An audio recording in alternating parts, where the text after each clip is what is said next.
To say that Arc Raiders has been a success would be putting it lightly, to say the least. 3 days after launching, Arc Raiders has shattered multiple records on both Steam and in the extraction shooter market, becoming one of the most popular games on Steam and one of the most popular extraction shooters ever to hit the market. If you've been anywhere online for more than 5 minutes, you will see countless articles and posts about how much people are loving this game, along with the insane records it is currently breaking. At the time of writing and recording, it is currently 6 AM on a Sunday afternoon, and the servers are down, not because the game is broken, but because there are over 320,000 people on Steam alone trying to get into the game. So I think it's safe to say that Embark Studios was not expecting this much hype around the game. So much traffic has been brought to this game over the past few days that it has surpassed its launch day numbers by 200,000 people. And I'll be the first to say, Arc Raiders has not only blown my expectations through the roof, but it has completely changed my mind about extraction shooters in general. Yes, it's still frustrating when you die.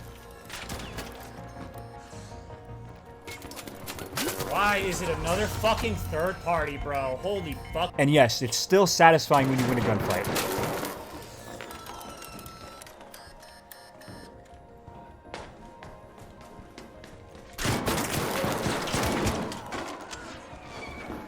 I just spawned in, you fucking rat. But the systems this game has in place to ensure that even after a quick 5 to 10 minute scavenger run using a free loadout provided to you, you're still able to get relatively set up for your next raid, has to be one of the most forgiving systems for an extraction shooter I've ever seen in a video game.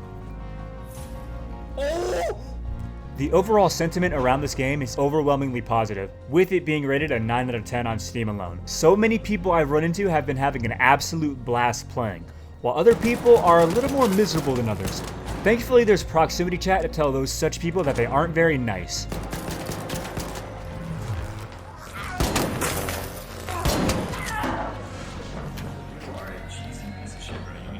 Sucks to suck, buddy. Thanks for the loot. There have also been plenty of times in solo raids when complete strangers will team up with each other and form little scavenger groups to go looking for resources and arc robots around the map. Some of the most hectic and chaotic moments tend to come from the last 5 minutes of a raid, when all hell breaks loose, and everyone is trying to escape at this time.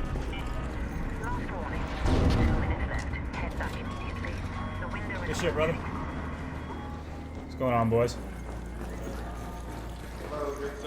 What's going on? You will see people put all of their differences aside just to get out alive, even if they were fighting moments prior. That's how high stakes Arc Raiders can be most of the time. I didn't even know that this was possible in a video game, but when somebody decides to yell out friendly and actually acts that part... Get in here, I'm in the bus, get in here.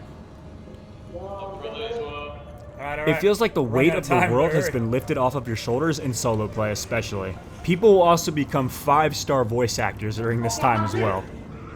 Oh shit. And you can hear and feel the genuine panic in some of these people's voices. Go. Oh my god! Oh wait, yeah. Get in, everybody in. Wait, he's crawling, wait! No! The fact that I cared about some random ass dude I just met 2 seconds ago says volumes about the overall design structure of this game. And listen, if you want to go around and kill people in the game without being friendly to anybody, you do you. I'm not gonna judge you for it. Because hell, sometimes I know I want to do some PvP myself. But this is actually one of the first extraction shooters I've ever seen where either you fighting people or you helping people can get you the same net positive rewards. The only difference is one is a lot more safe to do than the other, and you should definitely expect karma to bite you in the ass if you're not careful. Now realistically, I had both of these guys dead to rights, but because this guy got third party that I was fighting, I was feeling a little generous and decided to just defib him. What ended up happening is that he ended up helping me for the rest of my run, until we extracted together. We also ended up taking the guy who third-partied us and split up his loot between us. If I had to guess, this has to be one of the pillars of philosophy that Embark Studios decided on developing for Arc Raiders, is the ability to immediately turn into friends on the whiff of a dime, if you suspect that you're both in danger, whether that be from other raiders or from the Arc themselves. Just be cautious when helping other people, because after all, this is an extraction shooter. And if you see somebody that has some pretty good loot, you should always take your chance to get it.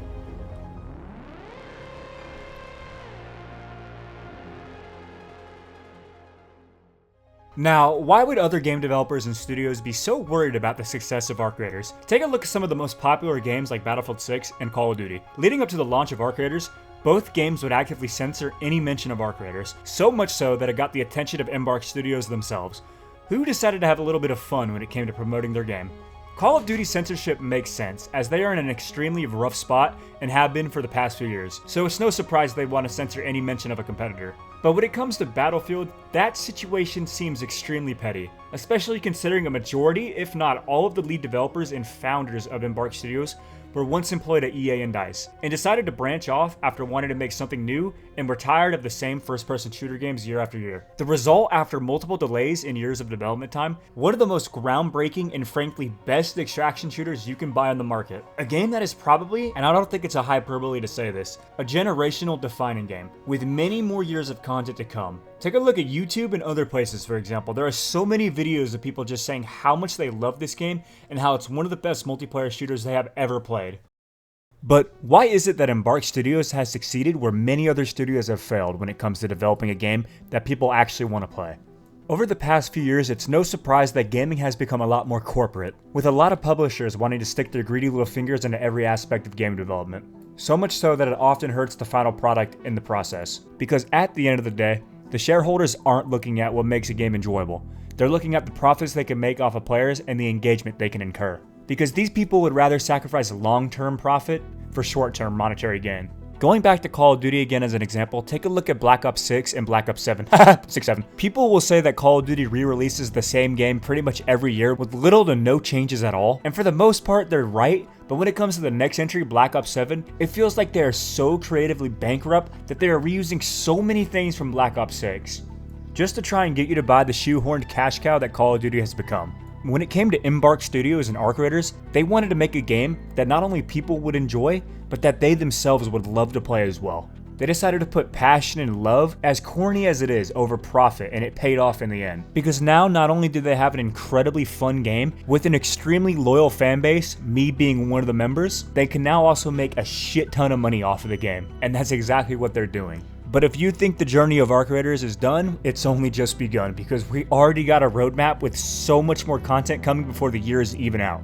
They managed to take a genre in the video game market with such a bad stigma tied to it and turn it into one of the most profitable and fun games in the past 10 years when it comes to multiplayer shooters. And all that was required was for the devs to have full control of their vision and to be given the chance to make something new and revolutionary without any corporate interference, which at the end of the day, you can't put a price on that, no matter how high you think it should be. If you've made it to the end of this video, thank you so much for watching.